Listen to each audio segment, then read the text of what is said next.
ဆိုတကယ်လို့မနှက်ဖြန်ကျွန်တော်တို့မဟုတ်တော့ဘူးဆိုရင်ကျွန်တော်တို့ရဲ့ဝိညာဉ်ပဲသွားမလဲ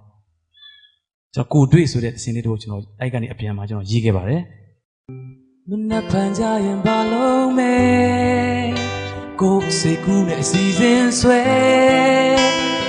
ဒီမနှက်ဖြန်တကယ်ရောက်ဖို့မသေးကြဘူးကွယ်အသက်ငယ်သေးတဲ့အချိန်ရှိတယ်တွေ့နေမိရင်တကယ်မမဲကိုယ်တိုင်မတွေ့ခဲ့ရင်စင်ကြင်မိနိုင်ဖို့ဝေးမယ်ကိုယ်တိုင်ကြုံမှသိတယ်ကိုယ်တိုင်မပိုင်တဲ့ရဲ့မသေးချမရေရနိုင်ဘူးလူဘဝဟာအခိုးငွေပါဘယ်အချိန်ကြုံလဲမသိတယ်တစ်ချိန်မှတော့တွေ့မယ်သေချာဖြေရရှိတာအသင်ဖြစ်စေခြင်းလေ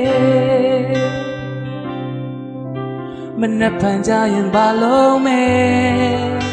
ကိုယ်စိတ်ကူးနဲ့အစီအစဉ်ဆွဲဒီမနှက်ဖြန်တကယ်ရောက်ဖို့မသေးကြဘူးကွယ်အသက်ငယ်သေးတဲ့အချိန်ရှိတယ်တွေ့နေမိရင်တကယ်မမဲကိုယ်တိုင်မတွေ့ခဲ့ရင်စင်ကြင်မိနိုင်ဖို့ခဲမဲ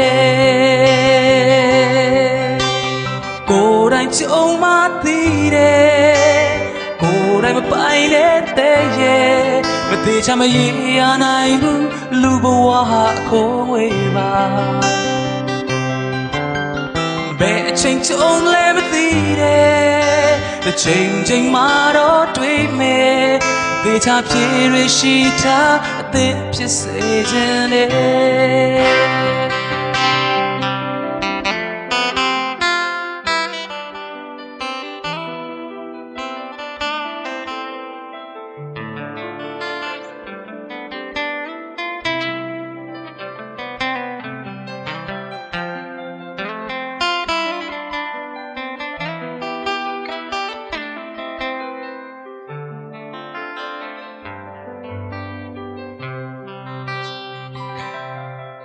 အလားပါဆုံးဒီဘဝများလေပန်းပွင့်လေးတွေလိုပါပဲ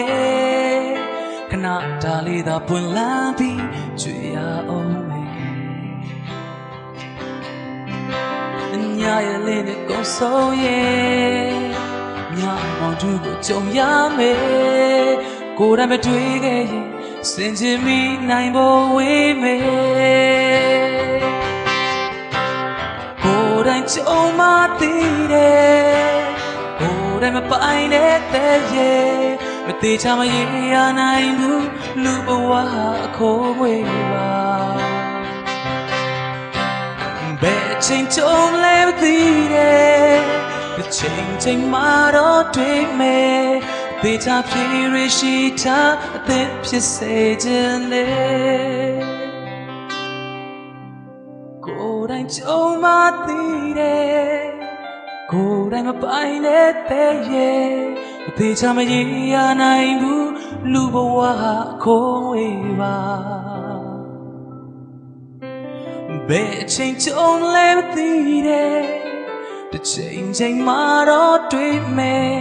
အသေးချဖြေရရှိတာအသင်ဖြစ်စေခြင်းတဲ့ကိုရောရှင်ကသင်ထွက်ဖြေပါပဲပြန်ခင်ကောင်းကြီးပေးပါစေ